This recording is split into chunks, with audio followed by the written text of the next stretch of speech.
propuesto intentar comentarles a todos ustedes lo que son los retos para la medicina del siglo XXI y fundamentalmente dos aspectos de preocupación para gran parte de la población, como es el ictus y la demencia. En primer lugar, me van a permitir presentarle nuestras dos grandes incógnitas.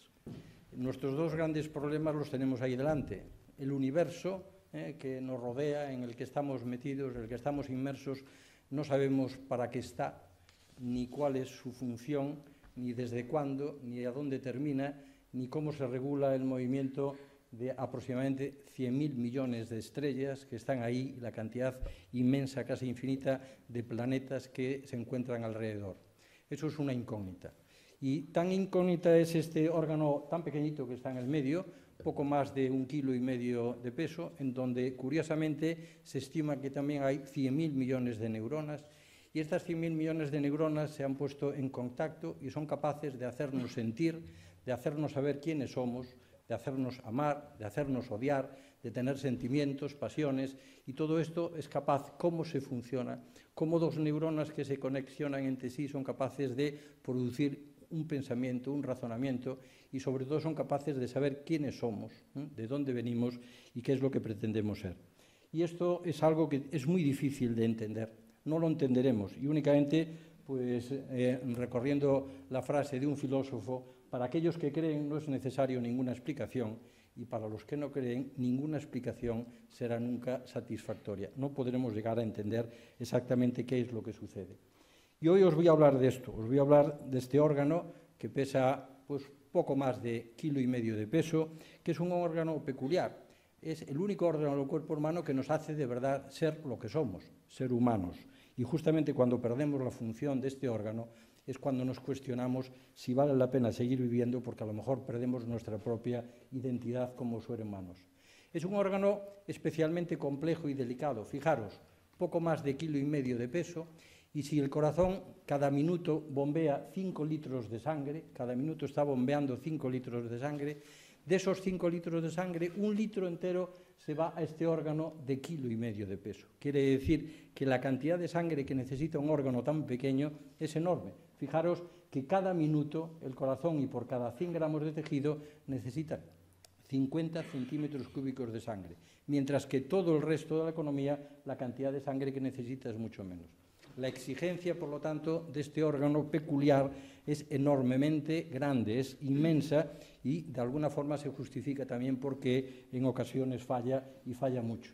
Pero no solamente necesita esa enorme cantidad de sangre que llega al cerebro, sino encima pues tiene más peculiaridades que pudieran ser negativas. Por ejemplo, es el único órgano que solo es capaz de nutrirse de una cosa. El cerebro solo se puede alimentar de glucosa.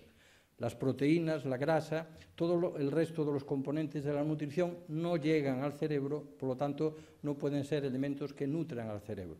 Es dependiendo exclusivamente de la concentración de azúcar que uno tenga. Y no sirve ni la baja ni la alta, tiene que ser concentraciones de glucosa, de azúcar en sangre adecuadas. Al mismo tiempo, es el único órgano, siendo tan exigente, que es incapaz de almacenar energía. Nuestro hígado, nuestro pulmón, nuestro corazón, nuestros intestinos, el riñón, las masas musculares tienen una capacidad de reservar energía, de forma que cuando algo falla, durante algún tiempo es capaz de aportar esa energía que le falta. El cerebro no. Instante a instante dependemos de que nos llegue la sangre en buenas condiciones al cerebro. Y aún encima somos muy dependientes de las alteraciones hemodinámicas, si la tensión sube o baja, si está alta, si está descompensada, si el ritmo del corazón es adecuado o no adecuado. Todo esto repercute en este órgano que es tan delicado como el sistema nervioso central. Y si no fueran poco las desgracias que le pasa al sistema nervioso central, nuestro gran sabio, don Santiago Ramón y Cajal, el único premio Nobel en ciencia que ha dado España, decía una cosa que era terrible, y es que nacíamos con el mismo número de células en el cerebro, de neuronas en el cerebro, con los que nos íbamos a morir. Por lo tanto, cada neurona que se nos caía es una neurona no recuperable. Y esta sentencia trágica de don Santiago Ramón y Cajal ha pervivido casi hasta el siglo XXI, y sin embargo se daba cuenta de que era un auténtico genio, cuando a pesar de ello dice: queda para la ciencia futura cambiar, si es posible, terrible aseveración. Y se ha cambiado. y se ha cambiado por fortuna muy recientemente, y se ha cambiado por dos personas, y uno tiene la satisfacción de poder presumir de un español y de un hispano, de García Verdugo y de Álvarez Builla. García Verdugo es un español valenciano que vive en Valencia y que siempre ejerció en Valencia. Álvarez Builla es un nicaragüense que trabaja en Estados Unidos. Pues fueron los primeros, no hace mucho, que demostraron que no era verdad aquello que decía don Santiago Ramón y Cajal, por fortuna para todos, y dentro del cerebro existe la capacidad de producirse nuevas neuronas que pueden llegar a regenerar el cerebro. Esta demostración de la existencia de esta posibilidad no solamente abre un rayo de esperanza, sino que permite abrir muchas posibilidades de terapia en el futuro. Por lo tanto, es posible regenerar el cerebro, si bien es cierto que es mucho más fácil regenerar el cerebro de un joven que no de una persona de determinada edad. Por eso quería revisar con todos vosotros, con todos ustedes, 4 aspectos que han cambiado en estos años. En primer lugar, el número. Estamos padeciendo unas epidemias debido a unas alteraciones demográficas que ahora comentaremos, pero que unas alteraciones demográficas que muchas veces, en mi opinión, se juzgan de forma contraria. Parece que es una desgracia que cada vez haya más personas de edad. Yo creo que es una enorme satisfacción de todos, la calidad de vida ha mejorado, que conseguimos que la esperanza de vida sea más grande, y eso me da pena que se vea como algo negativo. Eso es terriblemente positivo. El que haya más personas de edad, ¿cómo va a ser malo? Es bueno, demuestra que entre todos la calidad de vida está mejorando y por lo tanto nuestra esperanza de vida está en las mujeres por más o menos en los 86 años y en los hombres, que trabajamos mucho más, según dicen, pues deben estar un poco menos. Pero hay una enorme esperanza de vida y eso es positivo. Después veremos lo que es negativo de este aspecto. Por lo tanto, nos vamos encontrando con nuevas formas de enfermar, dependiendo justamente de esa esperanza de vida. En segundo lugar, el tiempo. Y el tiempo es que en este momento vivimos la época de la rapidez y de alguna forma se nos ha contagiado. Todos, tengamos enfermedades muy urgentes o poco urgentes, exigimos una atención lo más inmediata posible. Y esta atención lo más inmediata posible va cada vez a más. Nadie resiste nada y todos exigimos que se nos atienda inmediatamente. Y esto hace que necesitemos cambiar nuestras estructuras asistenciales. Y los hospitales, que a veces son muy monolíticos, difíciles de modular, tenemos que irnos adaptando a esta nueva situación de la necesidad cada vez más urgente que demanda la población de su atención. Lo mismo sucede con el tratamiento. Nadie se resigna a tener una enfermedad que no tiene tratamiento. Nadie. Es decir, no hay esa sensación de que, bueno, es decir, antes se podía tuvo una enfermedad, ¿qué se le va a hacer? Yo la padezco, No existe esa sensación. Todos demandamos tener tratamientos y todos demandamos que se produzcan los números necesarios y la inversión necesaria en investigación para que aquellas enfermedades más huérfanas en este momento tengan disponibilidad de acceder al tratamiento. Pero tampoco nos llega a eso, sino que no nos hace falta y no queremos seguir mal viviendo, sino que necesitamos en este momento recuperar la calidad de la vida perdida. Exigimos vivir y vivir bien, y creo que es un derecho que es consustancial a todos y es un derecho que no es una reclamación fatua, sino es una reclamación de verdad. Queremos vivir más y queremos vivir mejor. Por lo tanto, voy a revisar en primer lugar el problema de las epidemias que tenemos y por qué tenemos estas nuevas epidemias para el siglo XXI. Me he atrevido a ponerles una gráfica para que vean, o para que veáis vosotros cómo está evolucionando las causas de mortalidad en aquellos países desarrollados. Y veis cómo, por ejemplo, lo que está en rojo, que son las enfermedades vasculares, cómo aumentan, y aumentan en relación con la expectativa de vida. Hay un porcentaje cada vez más grande. Sin embargo, estas que están ahí en azul clarito, que son enfermedades infecciosas, etcétera, han disminuido en nuestras sociedades. El control de estas enfermedades disminuye considerablemente y nos morimos de causas diferentes. Fijaros en verde lo que sucede con las enfermedades neurodegenerativas, en donde están las demencias, cómo en los países desarrollados está aumentando. Y está aumentando mucho o poco. Del 85 al 2010, relativamente nada de tiempo, se ha multiplicado el número de personas fallecidas por enfermedades neurodegenerativas. Y fijaros lo que sucede en aquellos países en desarrollo. pues las causas de mortalidad son distintas y los problemas son diferentes.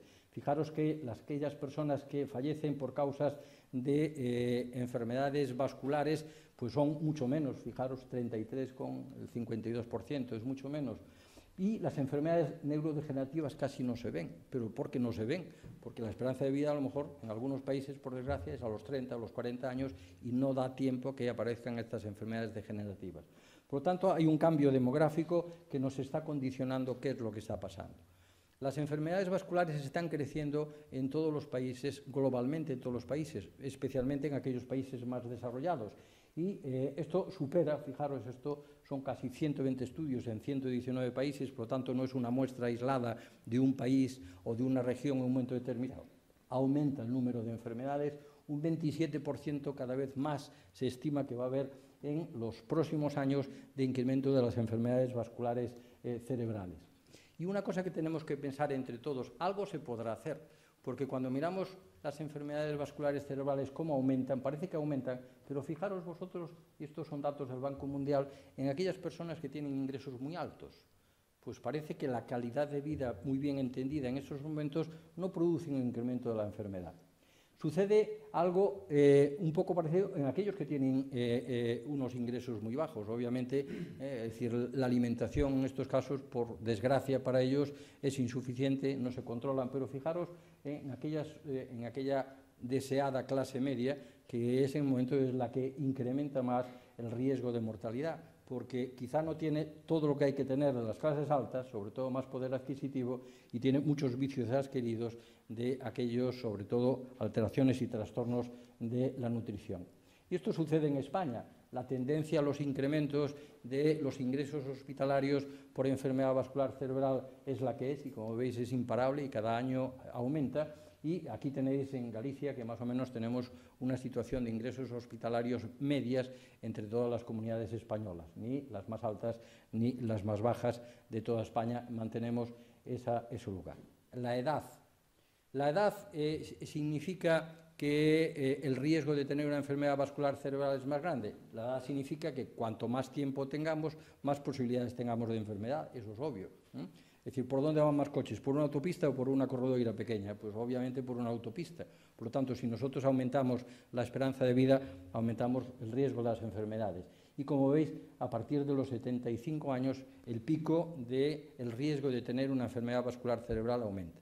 ¿Quiere decir que cuando uno es viejo va a tener seguro una enfermedad vascular cerebral? No. ¿Quiere decir que cuando uno es viejo te va a atropellar un coche? Pues no tiene por qué. No va, tenemos más tiempo de enfermar, porque tenemos más tiempo de enfermar, pero no necesariamente hay que identificar el envejecimiento con la enfermedad, ni muchísimo menos. Lo mismo sucede con el deterioro progresivo de las funciones cerebrales, que puede terminar en una demencia o un deterioro cognitivo grave. También esto es la incidencia, es decir, el número de casos nuevos que aparecen de pacientes que tienen enfermedad de Alzheimer o otro tipo de demencia, como veis también se dispara de una forma progresiva por la edad. También es cierto que hay personas jóvenes, por debajo de 60 años, que pueden tener una demencia. No es exclusivo de la edad, pero sí es cierto que al aumentar la edad el riesgo es más grande. Y esta gráfica es una gráfica terrible, que angustia. Esto es la prevalencia, es el número no de los casos nuevos que hay, sino el número de gente que tiene pues, una demencia por año. Si os fijáis, por encima de los 90 años, el 30 y pico % de los mayores de 90-95 años tienen deterioro cognitivo. Y esto hace que el número de personas que necesiten ayuda es enormemente grande. Antes le comentaba a Eva, que me hablaba de otra enfermedad neurodegenerativa, que es la esclerosis lateral amiotrófica, la ELA, que la diferencia es que es terrible, porque no sé si por suerte o por desgracia, pero posiblemente por suerte, aquella persona que tiene demencia se va deteriorando y llega un momento que pierde la consciencia de su enfermedad. La demencia es una enfermedad sobre todo para el entorno familiar que lo tiene, para el cuidador eso sí que es una terrible desgracia. En cambio, la esclerosis lateral amiotrófica es terrible porque es la percepción continua de que uno se va quedando atrapado dentro de su propio cuerpo. Pero fijar por qué están sucediendo estas cosas. Y están sucediendo estas cosas por este concepto habitualmente peyorativo del envejecimiento de la población española. Aquí tenéis un mapa de España con datos relativamente recientes, desde el año 2005, pero podrían en este momento ser igual.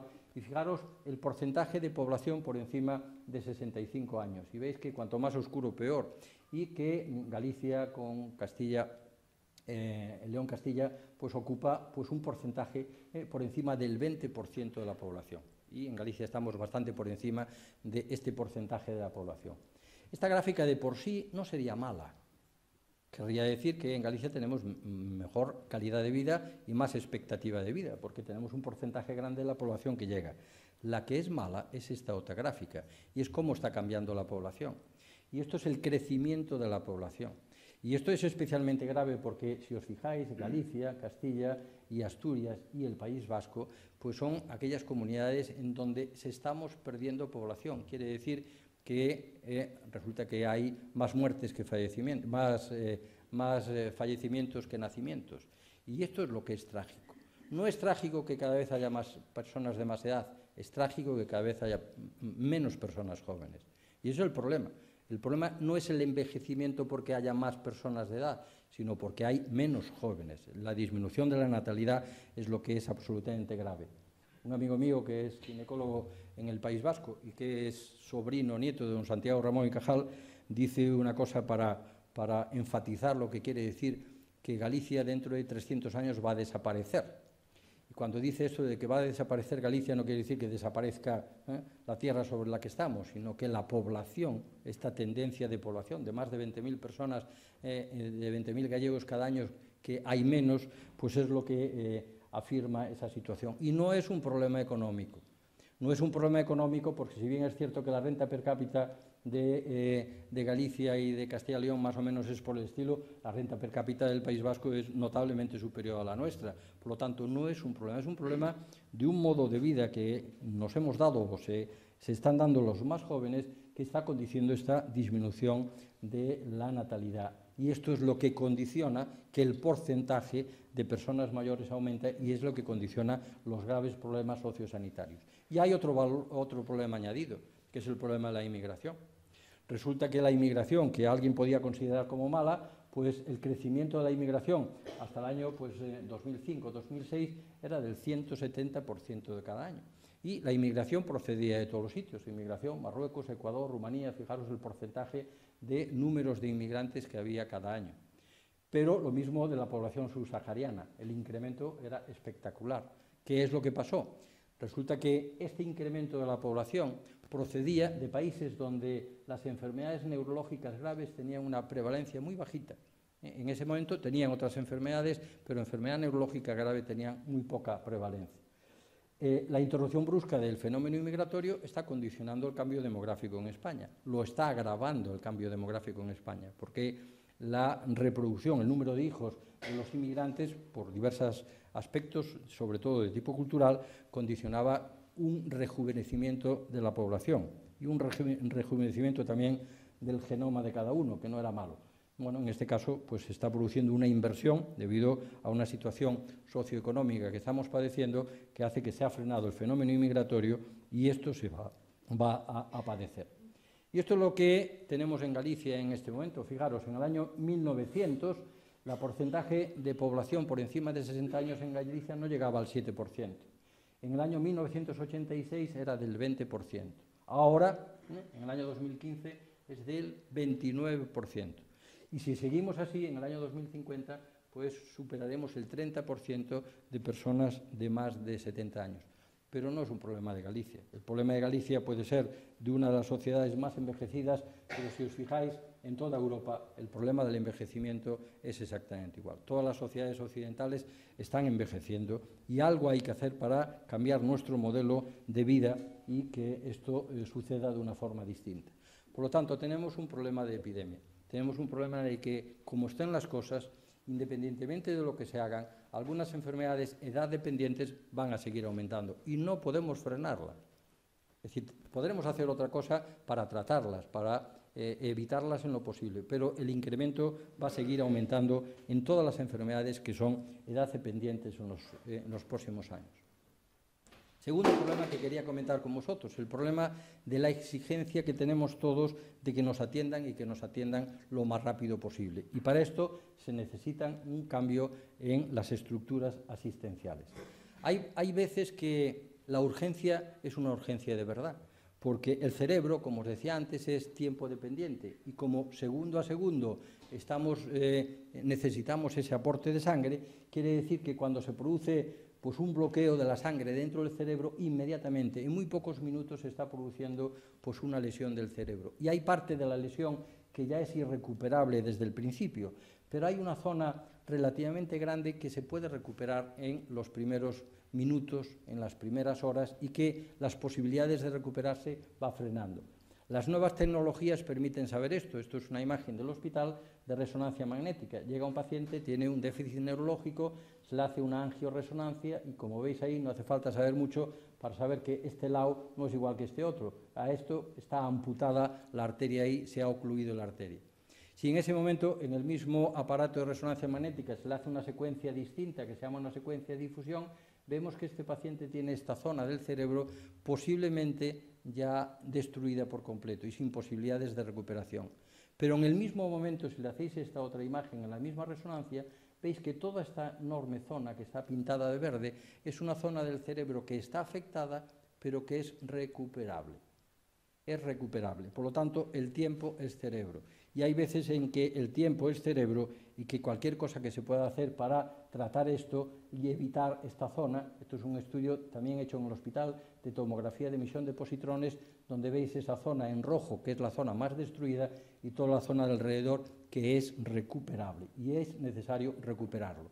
Y para eso las asistencias y las estructuras asistenciales tienen que adaptarse a los nuevos tiempos y se adaptan por códigos como el código Ictus, en donde funciona con una estructura que tenemos en Galicia y que todos podemos presumir que es el 061, con la estructura en el hospital de las unidades de Ictus o con estructuras como el Tele-Ictus, que permiten en este momento a aquellos hospitales más dotados ofrecer su conocimiento muy a distancia para que en sitios que tienen menos dotación puedan beneficiarse exactamente igual de la atención de los pacientes que pueden tener una enfermedad vascular cerebral y que necesiten, y después lo hablaremos, de determinados tratamientos.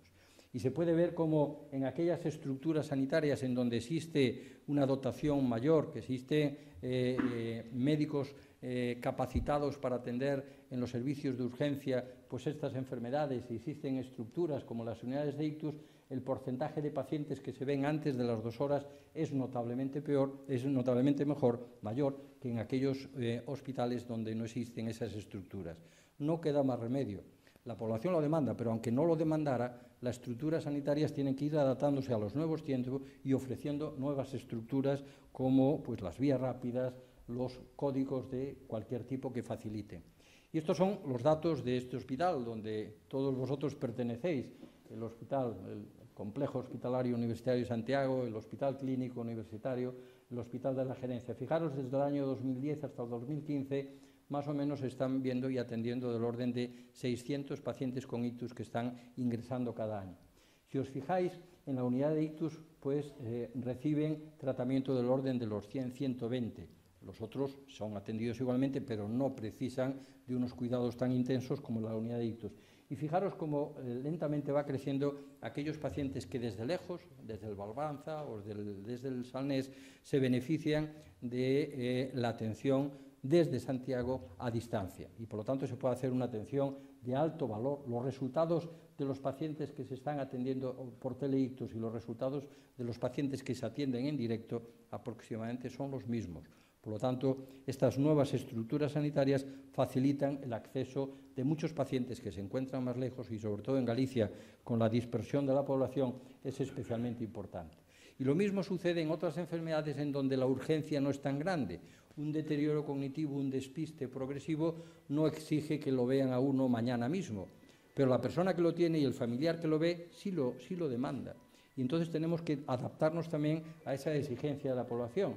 Y para esto se están desarrollando vías rápidas, que en el hospital hay un montón de vías rápidas de diversos procesos, en este caso es el deterioro cognitivo, que a través de una e-consulta, consultas telemáticas, está facilitando enormemente el diagnóstico y la valoración de estos pacientes.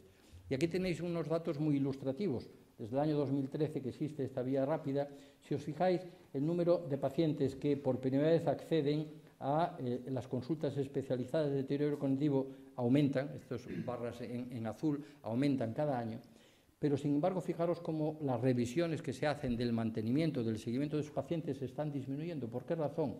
Porque lo que está en verde, que son las unidades telemáticas de consulta, permiten atender al paciente directamente donde está, evitándole desplazamientos absurdos, mejorando la comodidad del paciente, mejorando la comodidad de los familiares y dándoles el mayor atención médica exactamente igual. Nuevas estructuras que hay que ir adaptando a lo que demanda la población y lo que demanda las nuevas estructuras.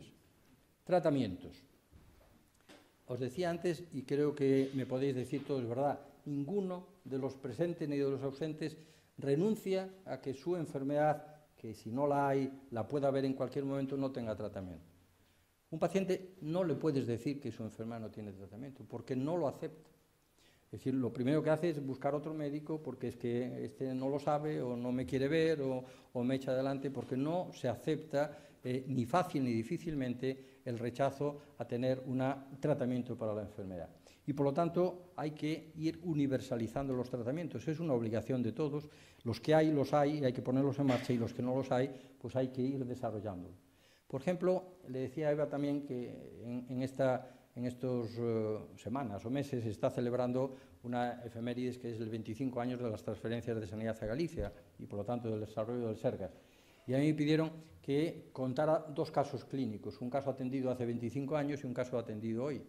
Y estuve tirando de historias clínicas en casa de hace 25 años que tenía yo por ahí y claro, el ver lo que se hacía hace 25 años y el ver lo que se hace hoy es tan terriblemente diferente y da la sensación de que a lo mejor no hay muchas cosas nuevas. También le decía a Eva que cuando un padre ve a su hijo todos los días le da la sensación de que no crece. Y si vemos al hijo de un amigo y dice, pues tu hijo sí que crece, que da estirones, claro, porque lo vemos cada 5 o 6 meses. Lo mismo sucede cuando uno ve poco a poco lo que sucede y cuando lo ve con una determinada perspectiva. Ha cambiado todo y ha cambiado extraordinariamente nada. Hace 25 años, esto que os pongo aquí, que es lo que ha sucedido con un paciente del hospital, fijaros, ha llegado a la hora y 47 minutos, tenía, como veis ahí, la arteria obstruida. A las 2 horas y 21 minutos se le había dado un tratamiento y fijaros cómo la arteria se ha recuperado por completo. Eso era impensable y esto, en este momento, el 22-23% de los pacientes con ictus que llevan al hospital son susceptibles de recibir este tratamiento. Sin embargo, 22, 23, 24%, pero no llegamos a mucho más del porcentaje. ¿Por qué razón? Por muchas razones, porque el fármaco no es para todos, porque el tiempo en que llegan no es el apropiado, porque hay otras contraindicaciones que lo hacen difícil y, por lo tanto, digamos que estos nuevos tratamientos que parece un fontanero, que desobstruimos, desatascamos la arteria que está obstruida, nunca llegaremos a poder aplicarlo al 100%, porque o llegan tarde o tienen otros aspectos que no lo van a permitir. Por lo tanto, es muy difícil llegar. Tenemos que buscar otras alternativas para un porcentaje de pacientes que todavía no se benefician, el 70, el 80% de estos nuevos tratamientos. Y he puesto ahí atrás la imagen de la cascada de Ézaro, que es la única cascada que, como sabéis, existe en toda Europa en donde un río termina en el mar. Y, bueno, lo quería poner porque es decir, el ictus es como una cascada, llega al río ahí, en un momento todo se desordena, empieza a caer el agua, empiezan a aparecer una serie de fenómenos, de alteraciones de la citotoxicidad, de la expresión, de la inflamación, etcétera, etcétera, una cascada de acontecimientos que acaban con una gran invalidez del paciente. Y dentro del hospital y dentro del Instituto de Investigación Científica se ha desarrollado un nuevo fármaco que bloquea esta cadena aquí arriba en la citotoxicidad, evita todo lo demás y después de muchos años de intentar conseguirlo, se ha conseguido y hace poco, habrán visto ustedes la prensa, que lo han comprado 2 compañías y se ha licenciado para el desarrollo comercial de este producto que esperemos que esté en farmacia en muy poco tiempo. Recientemente, pues tan recientemente como en el mes de enero, se ha terminado el ensayo clínico que ha demostrado la eficacia de este fármaco que lo que hace es atrapar y bloquear este proceso de la citotoxicidad aquí. Y este es un tratamiento que también se lo decía a mi compañera al principio, va a servir también para la esclerosis lateral amiotrófica, sí o sí, y lo veremos entre todos. El cerebro es un órgano que está por un lado, es tan delicado, que está protegido dentro de una jaula, ¿no? Es como un jilguero, un pajarito que está ahí, es tan sensible que tenemos que protegerlo. Pero esa protección a veces nos hace que sea difícil llegar ahí dentro. Y sea difícil llegar ahí dentro, y aún encima, dentro del cerebro os decía que ahí había 100.000 millones de neuronas. Pero aparte de esas 100.000 millones de neuronas, hay un montón de otras células que interfieren por ahí dentro y que puedan hacer de las suyas en la enfermedad vascular cerebral, en el ictus y también en otras enfermedades. Y necesitamos bloquearlas.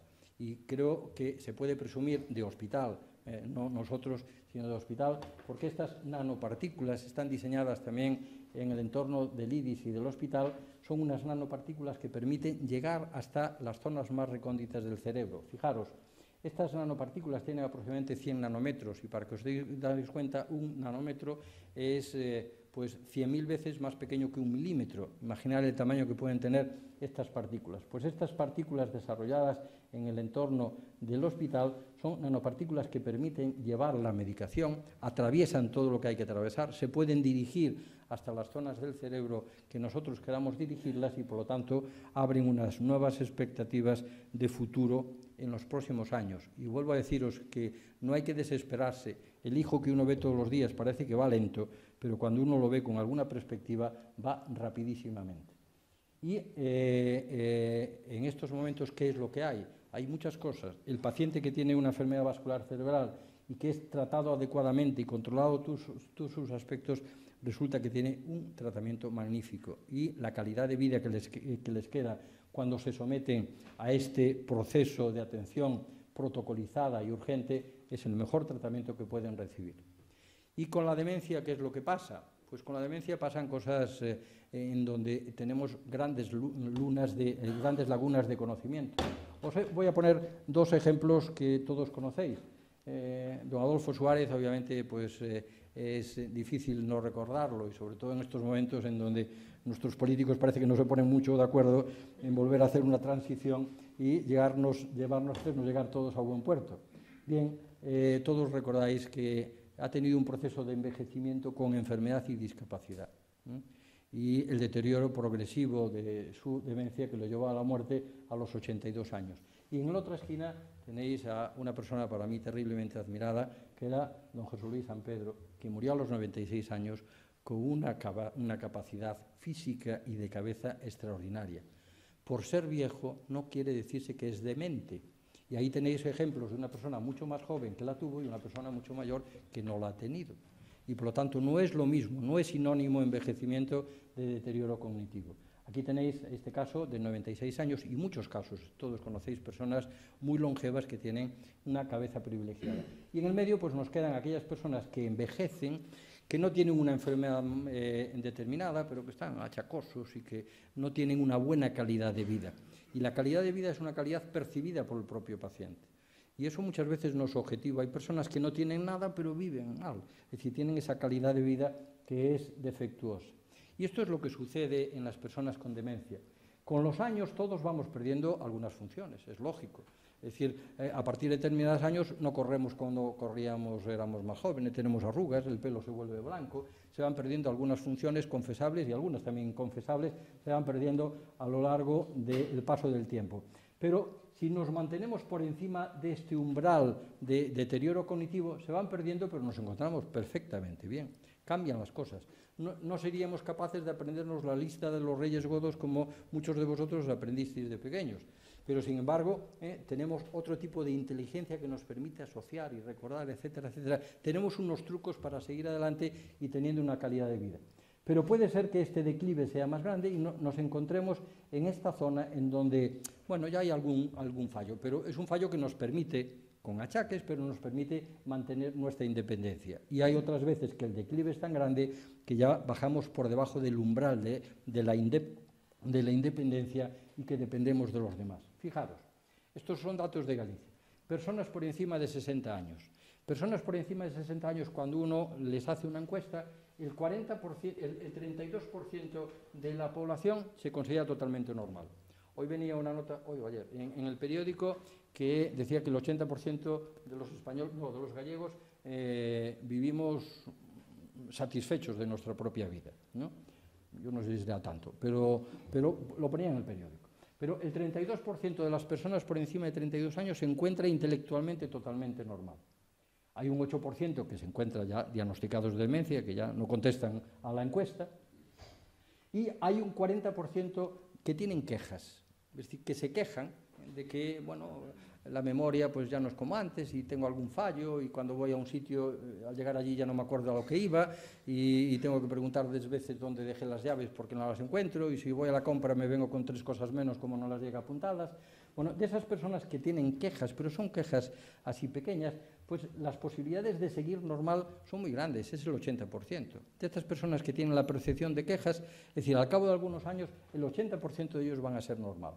En aquellas personas que el deterioro ya es un poco más obvio, la mitad van a seguir normal. Pero quiere decir que nos quejamos a veces más y tenemos más miedo de esa situación de declive intelectual que el que de verdad sucede. Y os he puesto estas diapositivas que creo que son suficientemente ilustrativas. Es que nosotros tenemos en la cabeza un depósito de agua y por debajo de determinado nivel el agua fluye mal. Si nosotros cuando vamos perdiendo algo, pero por mucho que perdamos, resulta que estamos por encima de ese nivel, todo va bien. Seguimos manteniendo una función intelectual normal que nos permite tirar adelante. Pero ¿qué es lo que sucede si ya tenemos menos reserva, si tenemos el depósito más pequeño y lo vamos perdiendo y nos quedamos por debajo? Aquí aparecen los problemas. ¿Qué es lo que tenemos que hacer? Pues conseguir tener mucha reserva cognitiva, tener una gran capacidad de reserva que nos permita este declive sin que nos llegue a afectar extraordinariamente. Tenemos que llenar esta reserva y esto depende de todos vosotros, los jóvenes, los medianas y los de más edad. Y yo me atrevería a aconsejaros a todos una serie de normas que parecen sencillas, a veces no lo son, pero estar seguro que es una forma de prevenir el deterioro cognitivo. Come poco, habitualmente, porque es decir, lo que no hay que ser esclavo de nada y el permitirse alguna alegría es bueno, porque obviamente produce una alegría. Si uno las alegrías se las coge todos los días y todos los días va de fiestas y no sé qué y se altera la dieta, pues posible mal asunto. Pero tampoco ser tan restringidos, yo estoy a dieta y no me la puedo saltar ni un día. Bueno, yo no lo diría en público esto y juraré que no lo he dicho, pero es bueno saltárselo de vez en cuando. Come poco, pero bien, y bebe alcohol con moderación. Evita el tabaco y otros tóxicos, esto no tiene absolutamente ninguna excepción. No se puede permitir que nadie fume y que tome otro tipo de tóxicos. Cuida tu salud, evita los factores de riesgo vascular, fundamentalmente la hipertensión, la diabetes y el colesterol. Y esto es fácil, porque hoy en día los médicos nuestros de atención primaria saben muchísimo más que los especialistas de estos temas y lo saben hacer mejor. No te deprimas. La depresión es la compañera de la demencia. Y la depresión, pues vosotros decís, es que me viene y no tengo más remedio que me viene. No es verdad. Es decir, con fuerza de voluntad se sale. Y con fuerza de voluntad se sale de la depresión y sobre todo no se entra. El ser autovictimista y continuamente estar lamentándose no lleva a ningún lado. Amarga vuestra vida y amarga la vida de las personas que os rodean. No se puede permitir eso. Es un vicio que nadie se puede permitir. Y hay que pelearse contra ese hábito de la tristeza endogámica y persistente, porque uno no se pelea contra esa sensación de la depresión. Huye de la soledad. No se puede ser un viejo solo. Asóciate, agrúpate, emparéjate, haz lo que quieras, pero vive siempre con alguien, no vivas solo. No dejes de estudiar, o al menos de leer. Hay que alimentar, hay que hacer ejercicios, hay que, si no estudiar en el sentido, sí leer y sí estar atento a las cosas. Mantente informado. Diviértete, si puede ser en compañía mejor que solo, diviértete. Aprovecha el tiempo libre, haz algo, no te apoltrones delante de la televisión, las debían suprimir. Y programa tu jubilación, o mejor, ya que tengo a mi jefe aquí delante, no te jubiles, así que vete pensando que yo he dicho que lo mejor es no jubilarse, así que allá tú, lo que me hagas de ahora en adelante. Y por último, ya no os quiero dar mucho más la lata, es decir, todos exigimos que si hemos tenido algo, pues tenemos que recuperar nuestra calidad de vida. No nos podemos resignar a que hemos quedado más o menos achacosos. Exigimos y hay que dar respuesta a esta demanda. Fijaros lo que sucede con personas que han tenido un ictus. Lamentablemente esto es una diapositiva triste y he jurado no poner nada triste, sino todo lo contrario, pero aquí no me queda más remedio que decirlo. Fijaros, al cabo de un año de tener un ictus, únicamente el 32% de los que han tenido un ictus viven aceptablemente bien. Viven independientes, con unas pequeñitas secuelas, pero viven independientes. Pero fijaros que el 60 y pico % necesitan ayuda y algunos han fallecido, pero necesitan mucha ayuda. Uno no se puede renunciar a esa situación y creo que no es presumir ni dar falsas esperanzas. En este momento la terapia de restitución de las enfermedades del sistema nervioso están ahí. Este es un esquema de lo que se está trabajando en el ámbito del IDIS, se está trabajando en las IPS, las células madre plurinducidas. Antes las células madres tenían problemas de tipo deontológico, que había que buscar pues, fetos y cosas de esas para hacerlo, eso ya se ha olvidado. De la célula, cualquiera de vosotros mismos, de un pellizco de la célula de piel, se es capaz de reprogramar esas células, hacerlas jóvenes y que vuelvan a poder ser utilizadas. Eso no es ciencia ficción.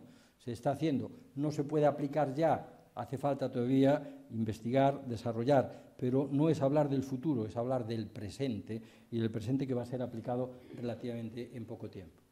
Fijaros qué fotografía más bonita también sacada del ámbito del hospital. Esto es una neurona y esta es otra neurona. ¿Dónde está el pensamiento? Pues el pensamiento está en estas cosas, en estos puentes que unen dos neuronas entre sí. Estos pequeños hilillos que conectan las neuronas entre sí, pues son las neuronas que nos producen el recuerdo, la capacidad de pensar. Y la vivencia de las neuronas que sean capaces de emitir estas sinapsis, estos hilillos que conexionan entre sí, es la existencia de nuestra propia esencia como seres humanos. Y me permito, sin faltar el respeto a nadie, que poniendo un trocito de la Capilla Sixtina, en donde ahí estaría Dios, que casi toca con el dedo y crea a Adán, pues vosotros fijaros la similitud que yo he llevado, es decir, que se está produciendo la producción de vida, es la producción nuevamente de células y de neuronas nuevas que puedan llegar a sustituir a las viejas por estas conexiones, estos puentes, estos hilillos que están tocando el dedo de Dios al dedo de Adán y, por lo tanto, creando nuevamente vida. Y hay que crear vida y trabajar mucho, y esto es lo que mencionaba también Eva de un proyecto europeo que acaban de conceder, y que acaban de conceder en una cantidad de 8 millones de euros, y Bruselas no da dinero si no tiene una razonable certeza de que se va a producir el resultado esperado. Y lo que le hemos propuesto a Bruselas, que es que en el plazo de 5 años, que es lo que dura este proyecto, nosotros consigamos adelantar el diagnóstico de la enfermedad de Alzheimer 5 años. ¿Qué importancia tiene eso? Cuando una persona empieza a tener deterioro, empieza a tener despistes, empieza a tener un progresivo fallo de la memoria y de las capacidades intelectuales, el 70% de sus neuronas ya están jorobadas. Cuando empiezan los síntomas, solo nos queda el 30% de las neuronas normales. Es casi imposible que ningún fármaco, ni de los que hay, ni de los que va a haber, y los está habiendo nuevos, sea capaz de producir una gran mejoría en una persona que tiene el 70% de sus neuronas destruidas. Si nosotros conseguimos adelantar el diagnóstico 5 años y cambiamos este porcentaje, y si hacemos el diagnóstico cuando solo tengan el 30% de sus neuronas destruidas, quiere decir que ahí los tratamientos que hay y los tratamientos que van a haber van a ser muchísimo más eficaces ya con los que hay. Y por lo tanto el objetivo es hacer el diagnóstico 5 años antes de lo que se está haciendo ahora, adelantar el diagnóstico, y este es el proyecto de la Unión Europea que ha dado por primera vez para que un centro del Sergas pueda coordinar a nivel de toda Europa este proyecto de investigación. Cuando se inventó la máquina de vapor, se cambió el mundo. La máquina de vapor fue capaz de cambiar la civilización y apareció la era industrial. Simplemente fue un invento. Y los inventos a veces son peligrosos, o pueden ser peligrosos, porque los grandes avances de la civilización son procesos capaces de destruir casi por completo a las sociedades en las que se produce. Pero esta destrucción de la sociedad en la que se produce no tiene por qué ser mala.